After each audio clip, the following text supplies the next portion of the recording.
திருப்பூர் மாவட்டம் திருமுகம்பூண்டி தென்னிந்தியா திருமணம் அமைப்பாளர்கள் சங்கம் நடத்தும் தென்னிந்தியா திருமண அமைப்பாளர்களின் திருப்பூர் மாவட்ட மாதாந்திர ஆலோசனைக் கூட்டம் இன்று ஆகஸ்ட் 31, 2024 சனிக்கிழமை காலை 10 மணிக்கு தொடங்கி பிற்பகல் 2 மணி வரை மாவட்ட தலைவர் சண்முகம் தலைமையில் மாவட்ட துணைத் தலைவர் மயில்சாமி அவர்கள் முன்னிலையிலும் மாவட்ட செயலாளர் முருகவேல் அவர்களின் வரையறுப்புரை மிக சிறப்பாக முறையில் ஆலோசனைக் கூட்டம் நடைபெற்றது. இந்த ஆலோசனை சிறப்பு விருந்தினர்களாக மாநிலத் தலைவர் அவர்களின் டாக்டர் அக்பர் பாஷா ஆலோசனை பேரில் மாநில பொதுச் செயலாளர் டாக்டர் சிவராஜ் அவர்கள் சிறப்புரை ஆற்ற வருகை தந்தார். மேலும் இந்த கூட்டத்தில் மாவட்ட மகளிர் அணி தலைவி பரமேஸ்வரி, துணைத் தலைவி கோபிசுப்புலட்சுமி, இணைத் தலைவி வசந்தி, மகளிர் அணி செயலாளர் மங்கையர்க்கரசி, இணைச் செயலாளர் பல்லடம் விஜயலட்சுமி, ஈரோடு ராபியா மகளிர் அணியின் கலந்து கொண்டு சிறப்பித்தனர்கள். மூத்த நிர்வாகி பொன் சண்முகம், இறுதியில் மாவட்ட பொருளாளர் அர்ஜுனன் நன்றியுரை கூறி கூட்டம் சிறப்பாக நடந்தது.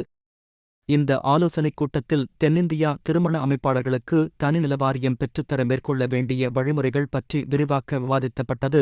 இந்த விவாதத்தில் முடிவில் திருமண அமைப்பாளர்களுக்கு அரசின் நலத்திட்டங்களை பெற நல வாரியம் அமைக்க கோரியும் வருகிற அக்டோபர் மாதம் 19ஆம் தேதி சென்னையில் நடக்க இருக்கும் உண்ணாவிரதம் போராட்டத்தில் திருப்பூர் மாவட்டத்தில் இருந்து குறைந்தபட்சம் 100 கலந்து கொள்வார் தீர்மானம் நிறைவேற்றப்பட்டது. மதியம் அறுசுவை உணவு பரிமாறப்பட்டது.